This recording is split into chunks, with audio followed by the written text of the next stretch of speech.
자, 오늘 금시장 숫자들이 좀 복잡하죠? 제가 이걸 아주 명확하고 딱 실행 가능한 전략으로 깔끔하게 정리해 드릴게요. 좋습니다. 그럼 바로 한번 뛰어들어 볼까요? 오늘 핵심 가격이 얼마인지, 그리고 왜 이 가격이 나왔는지, 또 이게 여러분 지갑 사정에 어떤 의미가 있는지, 마지막으로 내일은 어떻게 움직여야 할지 이 순서대로 한번 가보겠습니다. 여러분, 먼저 제 유튜브 채널 구독 버튼 눌러주시면 더 좋은 영상 만들 힘이 될 거예요. 정말 감사합니다. 자, 그럼 제일 먼저 오늘 2월 26일 금시장의 핵심 숫자들부터 봐야겠죠? 여러분이 딱 4가지만 기억하시면 됩니다. 바로 짚어드릴게요. 첫 번째 숫자는요, 국제시세예요. 그램당 23만 5,104원.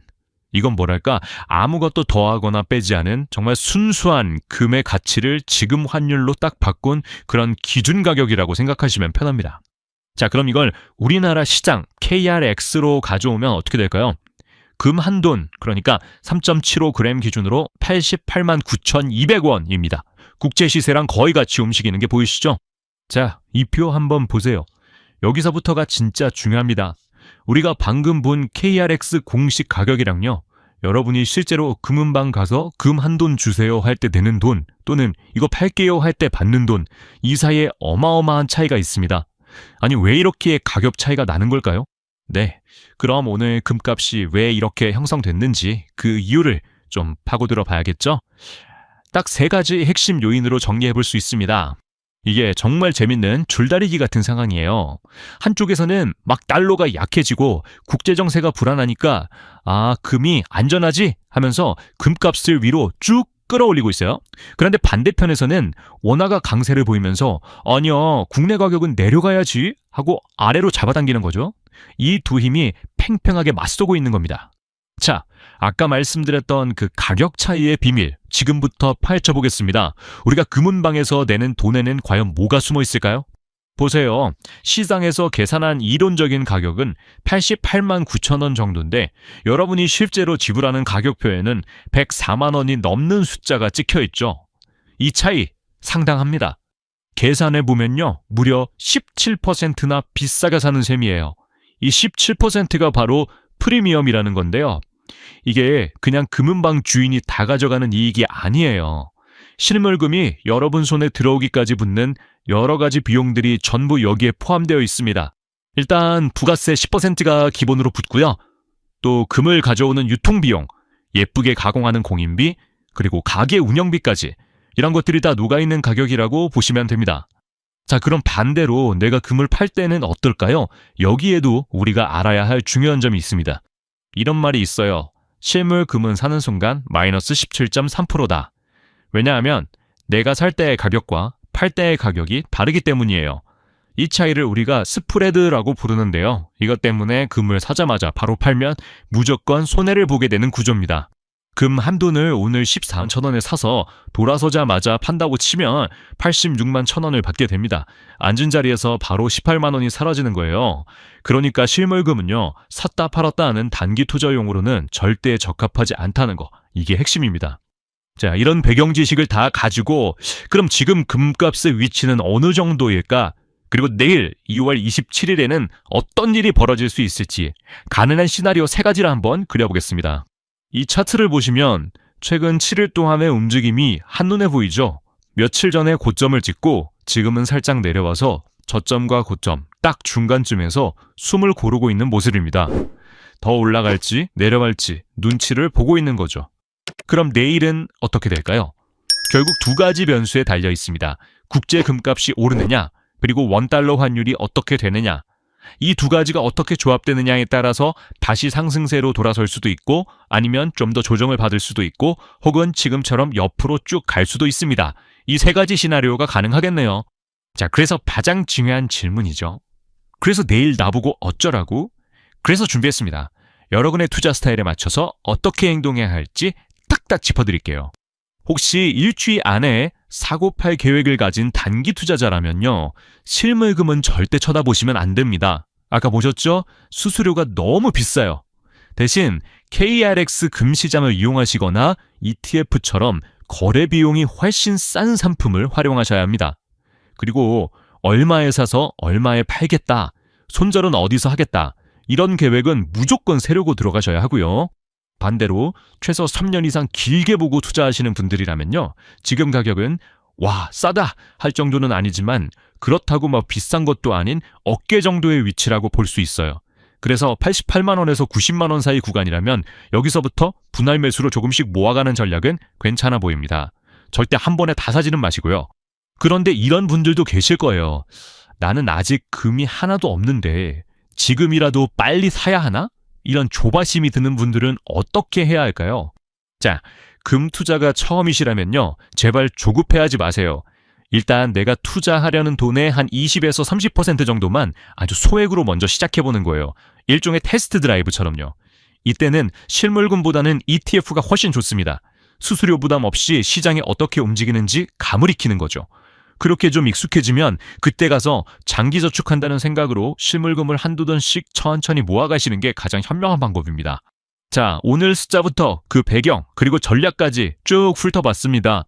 최근 고점과 저점 사이 시장이 딱 멈춰서서 숨을 고르고 있는 지금, 과연 내일은 과감하게 움직여야 할 날일까요? 아니면 한 걸음 뒤에서 차분하게 지켜봐야 할 날일까요? 오늘 제가 드린 정보를 바탕으로 여러분 각자에게 맞는 현명한 결정을 내리시길 바랍니다. 어제까지만 해도 1440원대였던 원달러 환율이 하루아침에 1420원대로 뚝 떨어졌습니다. 정말 갑작스러운 원화 강세인데요. 오늘 이 시간에는 대체 시장에 무슨 일이 있었던 건지, 이 강력한 움직임의 이유는 뭔지, 그리고 이게 앞으로 우리에게 어떤 의미를 갖는지 속 시원하게 파헤쳐 보겠습니다. 자, 숫자부터 한번 보세요. 바로 어제 1441원 근처에서 마감했던 환율이 오늘 장중에는 한때 1420원까지 내려갔습니다. 단 하루 만에 무려 20원 넘게 빠진 건데요. 외환시장에서 이 정도면 정말 엄청나게 큰 변화라고 할 수 있습니다. 도대체 무엇이 이런 드라마를 만든 걸까요? 그리고 이게 단순히 오늘 하루만 낼 일은 아닙니다. 사실 지난 4주 동안 원화는 꾸준히 강해지면서 달러 대비 1.2%나 가치가 올랐거든요. 그리고 오늘 그 흐름이 정점을 찍으면서 폭발한 거라고 볼 수 있죠. 오늘 우리가 함께 살펴볼 이야기는 이렇습니다. 먼저 지금 환율 상황을 정확히 짚어보고요. 원화 강세를 이끈 두 개의 핵심 엔진을 분석해 볼 겁니다. 그리고 중앙은행의 경고 메시지도 들어본 뒤에 가장 중요한 내일을 위한 세 가지 시나리오와 구체적인 대응 전략까지 깔끔하게 정리해 드릴게요. 자, 그럼 첫 번째 이야기부터 바로 들어가 보겠습니다. 오늘 외환시장에서 숫자들이 정확히 어떻게 움직였는지부터 자세히 들여다보시죠. 하루의 흐름을 시간순으로 보면 이렇습니다. 어제 1441원에 마감했는데 오늘 장이 딱 열리자마자 환율이 미끄러지기 시작해서 순식간에 1420원 초반까지 쭉 밀렸습니다. 그러다 막판에 살짝 반등해서 최종적으로는 1428원쯤에서 마무리가 됐죠. 하루 종일 원화가 아주 강한 힘을 보여준 하루였습니다. 자, 그렇다면 도대체 왜 이렇게 원화가 강해진 걸까요? 이번 강세는 아주 명확합니다. 바로 국내와 해외라는 두 개의 강력한 엔진이 동시에 그것도 아주 심차게 돌아간 결과입니다. 첫 번째 엔진은 바로 한국은행이 보여준 우리 경제에 대한 자신감이고요. 두 번째 엔진은 아시아 시장 전체에 불어온 투자 심리 개선이라는 따뜻한 순풍입니다. 자, 하나씩 뜯어보죠. 자, 이 부분이 오늘 이야기의 진짜 핵심 중 하나입니다. 한국은행이 시장에 아주 강력한 신호를 3개나 보냈어요. 첫째, 기준금리를 만장일치로 동결했습니다. 둘째, 점도표라는 걸 처음 공개하면서 앞으로 적어도 6개월은 금리 내릴 생각 없다는 걸 아주 명확히 보여줬죠. 그리고 마지막, 결정타였는데요. 반도체 수출이 너무 좋으니까 2026년 경제성장률 전망치까지 올려잡았습니다. 시장이 이걸 어떻게 받아들였을까요? 아주 간단하고 명확하게 읽어냈습니다. 한국 경제 생각보다 훨씬 튼튼하네. 그리고 높은 금리도 한동안 계속되겠구나. 바로 이 생각이 퍼지면서 원화가 투자자들 눈에 훨씬 더 매력적으로 보이기 시작한 겁니다. 그런데 이게 우리만의 잔치가 아니었어요. 여기서 바로 두 번째 엔진이 등장합니다. 바로 해외 요인인데요. 이날은 신기하게도 원화뿐만 아니라 대만 달러, 중국 위안화 같은 아시아 주요국 통화들이 바같이 강세를 보였습니다. 이 글로벌 순풍의 정체는 바로 이겁니다. 엔비디아에서 시작된 AI와 반도체 열풍이 한국 같은 수출 국가에 대한 기대감을 엄청나게 키웠고요. 여기에 한국 국채가 세계 국채 지수에 편입될 수 있다는 기대감까지 더해지면서 외국인 자금이 모여들고 있는 거죠. 심지어 한 투자은행은 3분기쯤 되면 환율이 1375원까지도 갈 수 있다는 장밋빛 전망을 내놓기도 했습니다. 자, 이렇게만 들으면 마냥 좋은 소식 같죠? 그런데 바로 이럴 때 중앙은행은 아주 냉정하고 중요한 경고 메시지를 하나 던졌습니다. 이건 우리가 꼭 한번 짚고 넘어가야 합니다. 이렇게 원화가 강해지고 분위기도 좋으니까 이제 우리 경제의 모든 위험 요소들이 다 사라졌다고 봐도 되는 걸까요? 이 질문에 대한 이창용 한국은행 총재의 대답은 아주 단호합니다. 원화 가치가 오른 건 맞지만 외국인 자금이 언제든 빠져나갈 수 있는 불안정한 상황은 여전하다. 그리고 우리 경제의 가장 큰 약한 고리인 부동산과 가계부채 문제도 그대로다. 라고 분명히 선을 그었습니다. 그러니까 총재의 경고를 한마디로 요약하면 이겁니다. 지금 원화가 강해진 건 물론 좋은 소식이지만 이 강세가 아직은 외부 충격 한 방에 쉽게 흔들릴 수 있는 다소 불안한 기반 위에 서 있다는 사실을 절대 잊으면 안 된다는 거죠. 자, 지금까지 상황 분석은 다 끝났습니다. 그럼 이제부터가 진짜 중요하겠죠.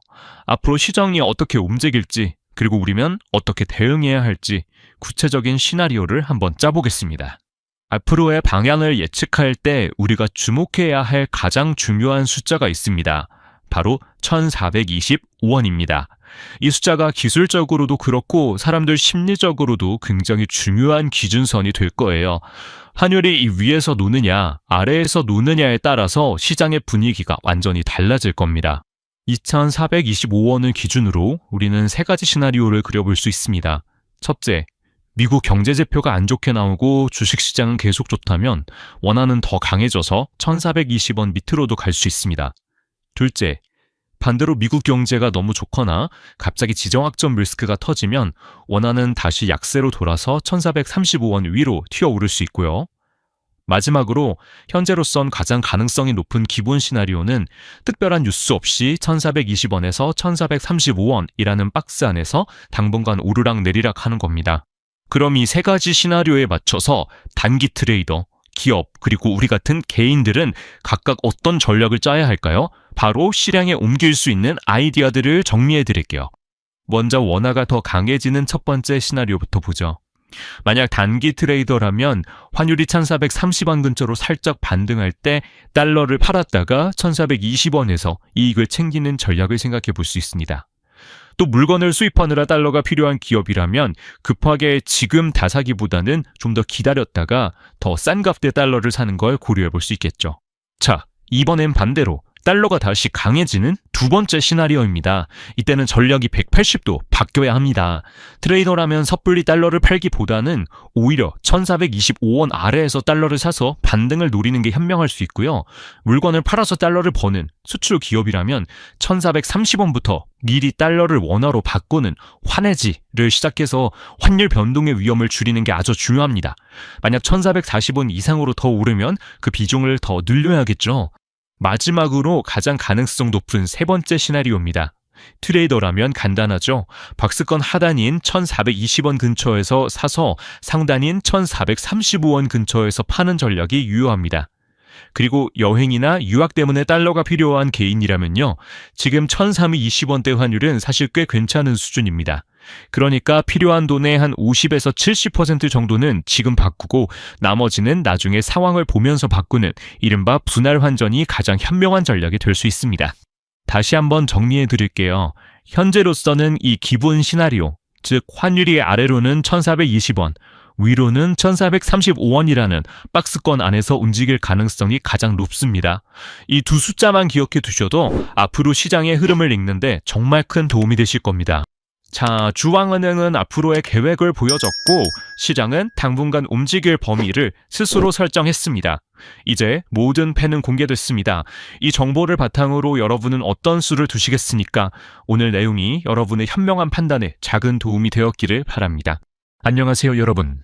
이 영상은 정보 제공용 콘텐츠이며 썸네일 이미지는 금 시세와 시장 분위기를 강조한 연출용 디자인입니다.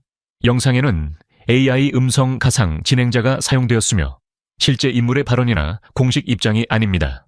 또한 이 영상은 투자 조언이나 권유가 아니며 모든 투자 결정과 책임은 시청자 본인에게 있음을 꼭 기억해 주세요.